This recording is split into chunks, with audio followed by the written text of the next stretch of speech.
Conversar agora com Luiz Henrique Scabelo, presidente da Canasol. A safra de cana-de-açúcar 2024-25 caminha cheia de incertezas, hein? E relacionadas especialmente ao volume a ser processado, as produções de açúcar e etanol, por conta dos impactos da seca e dos incêndios esse final de agosto e mesmo agora durante esse mês de setembro aqui. É com ele que a gente vai falar sobre isso, levando em conta principalmente que essa é uma grande região produtora, nós estamos no meio de um grande canavial nacional, vamos dizer assim, né? Nessa cultura agrícola. Luiz Henrique Scabelo, muito obrigado pela sua gentileza, né? Como sempre, muito obrigado, bom dia. Bom dia, Daércio. Bom dia a todos que nos acompanham aqui pela Saudade. Ô, Luiz, deixa eu aproveitar, já vamos falar de cana-de-açúcar, mas continuamos no ambiente agro, lembrando que hoje é sexta 13 e tal, então tem um monte de superstições. O que eu vou te perguntar não chega a ser uma superstição, mas sempre ficou aquela dúvida: será que isso é invenção, costume dos antigos ou faz sentido na lavoura, nos sítios e tudo mais? Eu vou aproveitar e fazer a primeira pergunta, então, para você. Até porque foi assunto aqui no programa outro dia. E sempre tem, em várias partes do Brasil, ou tinha, o sujeito que pegava uma forquilha lá, um galho, e dizem que tinha, com isso, a faculdade de localizar água para furar um poço nos sítios e tal. E ele ia com aquele galinho lá, e é aqui, pode furar o poço aqui e tal. Isso funcionava mesmo? Ou é mito? Bom, isso aí se chama radiestesia, né? É. Tem gente que leva muito a sério essa questão, né? E não fura um poço sem consultar um especialista da forquilha, tem um método do ferrinho, do pêndulo, enfim, tem gente que leva por ciência, tem gente que leva por superstição. É. Eu prefiro ficar no meio dos dois. Em cima do muro, né, seu Luiz? Nesse quesito, na dúvida. Como diz o ditado, né? Não creio em bruxa, mas que tem, tem, né? Olha lá, é o que eu estava dizendo agora há pouco. Falei, olha, eu não acredito muito nessas superstições, mas também eu não desafio e nem abuso. Tá certo. Muito bem, vamos falar de cana. O ouvinte, e eu também, os leigos, somos todos, a grande maioria dos ouvintes e dos telespectadores, estamos no rádio e na TV aberta também, somos leigos. Mas a gente sabe que a cana, dela se extrai os subprodutos dela, mas a partir do líquido, principalmente ali da cana e tal. E nesse momento de seca, a gente fica pensando como leigo aqui, aquele líquido é formado a partir também da reserva hídrica do solo, a garapa, vamos chamar assim, da cana. Ela é formada a partir do quê? Das próprias reservas do solo, de água do solo? Vamos lá. Hoje em dia, a cana é uma cultura energética, né? E toda a parte aérea da cana, o colmo, né, as folhas, hoje são aproveitadas na produção de bioenergia, Uhum. seja através de açúcar, de etanol, enfim, né? Mas a sua pergunta de onde vem o açúcar da cana? O açúcar da cana vem da fotossíntese, né? Que é aquele processo natural que pega a luz do sol, a água, o gás carbônico, né? Mais os minerais, como todos os componentes que fazem parte dessa reação química, e transforma isso em açúcar, primeiramente em glicose, que é o açúcar primordial, e juntando lá vai formar a sacarose, que, grosso modo, é a união de duas moléculas muito parecidas, uma chama glicose e outra frutose. Eu acredito que a sua pergunta é se a seca atrapalha a produção de açúcar. Isso, se o líquido da cana vem do solo, então numa seca dessa, como leigos, a gente fica pensando onde é que a cana vai buscar essa umidade, esse líquido para compor esse material todo. Acontece que a cultura de cana é uma cultura anual e ela, obviamente, ela tem o seu período de crescimento, que é a época das chuvas, e depois tem o período de acúmulo de açúcar, que é a época que as chuvas diminuem. Tá? Então, a acumulação de açúcar da cana, ela está ligada à um regime hídrico, mas por produção de biomassa, produção de fotossíntese. A partir dos meses mais secos, a produção de fotossíntese vem diminuindo e, obviamente, é um acúmulo de açúcar nos colmos, até como forma de reserva energética para a própria cana.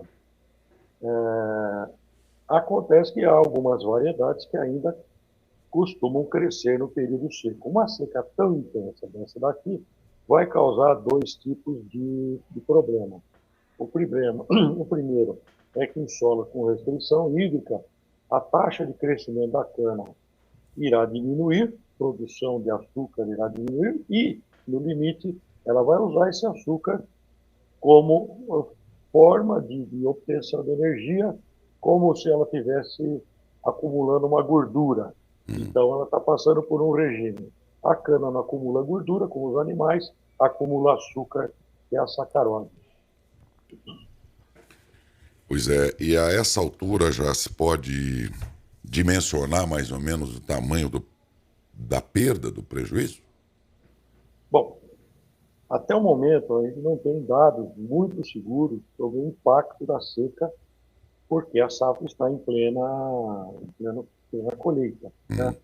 Mas as estimativas dão conta de que haverá uma redução de 6 a 7% na produção de cana por conta das condições climáticas que começaram ano passado, quando a cana foi cortada e vem rebrotando. A cana é uma cultura que dá 4, 5, 6 cortes.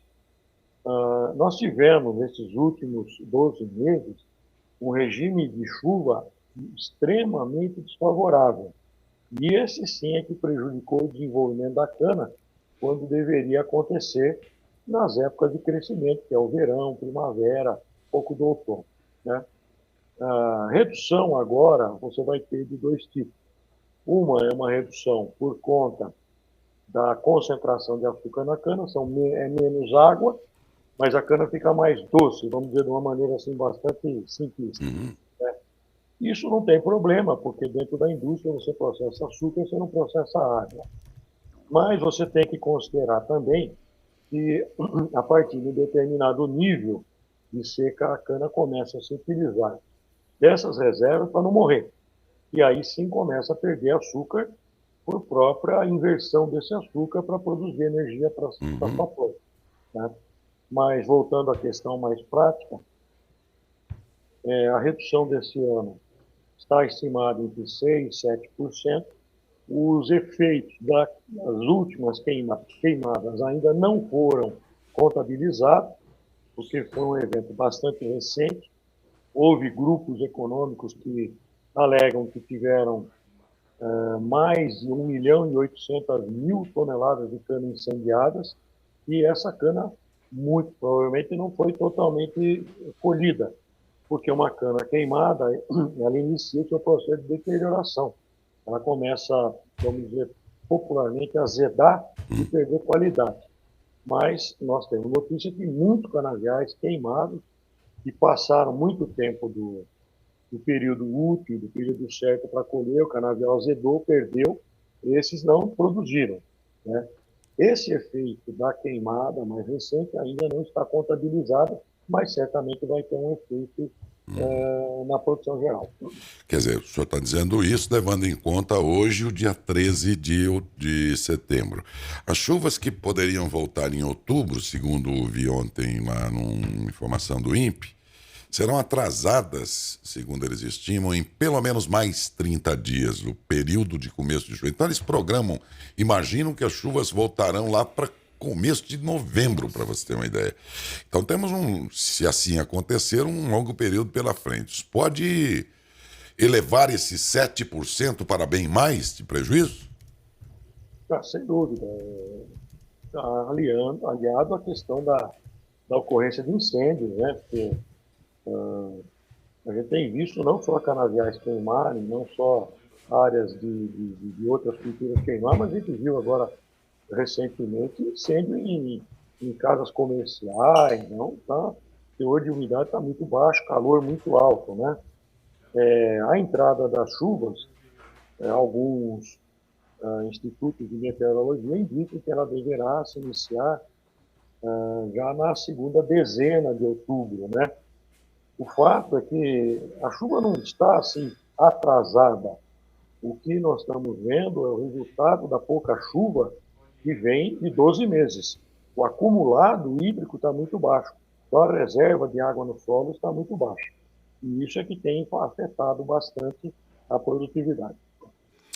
Luiz Henrique, bom dia. Tadeu Barbieri. Quer dizer, nós temos, na realidade, dois impactos na produção: o das queimadas e o da estiagem, é isso? Exatamente. Exatamente. Das queimadas é um impacto bastante grave, né? Que houve. Ainda não temos números, né? Ainda estão ocorrendo queimadas, né? Mas, vamos dizer assim, perto da produção nacional de cana, isso não é tanto, porque o Brasil produz 665 milhões de toneladas de cana, sendo que 90% é agora aqui na região centro-sul, que engloba Goiás, Minas Gerais, Mato Grosso do Sul, São Paulo, né? E um pouco do Rio de Janeiro. Mas esses 7% quase que é a produção do Nordeste. O Nordeste vai dar a produzir cerca de 10% esse ano, porque as condições climáticas estão bastante favoráveis lá. Luiz Henrique, muito obrigado mais uma vez pela sua atenção conosco aqui da Saudades TVM. Tenha um bom final de semana. Obrigado, um bom final de semana para vocês. Sorte no dia 3. É isso para todos nós.